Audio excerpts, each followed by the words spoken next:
Para sa mga sa mga bago pa lang na magtatato, kung gusto mo magtato, ang sasuggest ko na machine, yung mga rotary. Huwag kang bibili ng mga coil.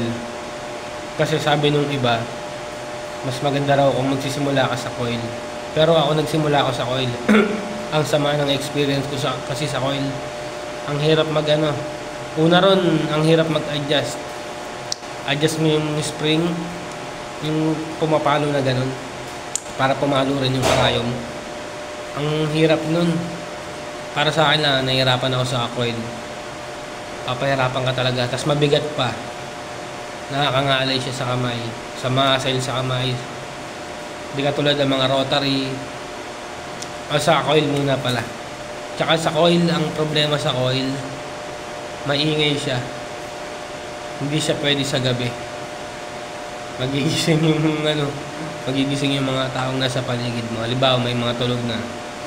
Tapos may nagpatato sa'yo. Home service, halimbawa. Ang ingay nun, mga coil. Lakas pumalo nun. Tapos pag halimbawa, baguhan yung magpapatato. Parang nakakatakot yung tunog ng coil. Kung pakikinggan nyo siya sa personal. Ang kagandahan naman sa rotary, magaan siya, tapos tahimik. Mga rotary machine, mas solid yung nun, yung palo niya. Hindi ka na mahirapan mag-adjust. Pero ang pinaka-solid talaga, yung pen type. Pero para sa akin, kung bibili ka ng pen type, bili ka ng talagang may presyo. Talagang yung mamahalin. Kasi kapag mumurahin ang bibilin mo, halimbawa mga presyong 5,000 lang, 5,000, tapos sirain, kumbaga masasayang yung pera mo. Bumili ka ng talagang legit na pen type, di baling mamahalin talaga.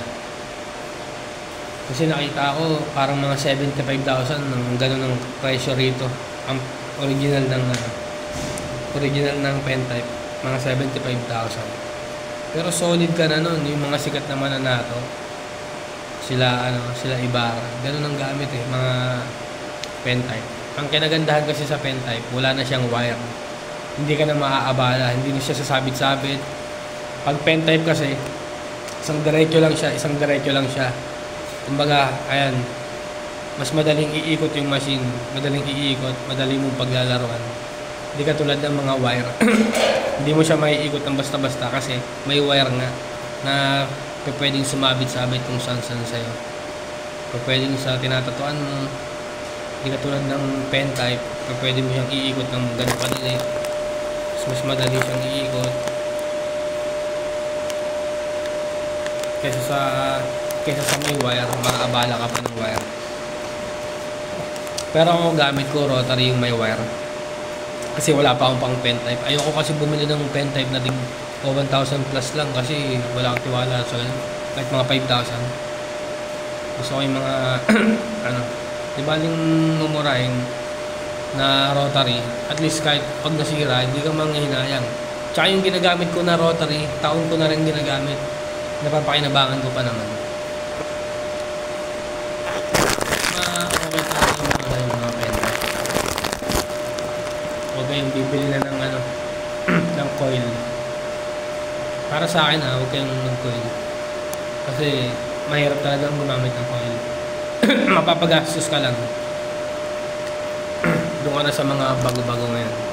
Rotary, mga pen type. Yun lang. Thank you.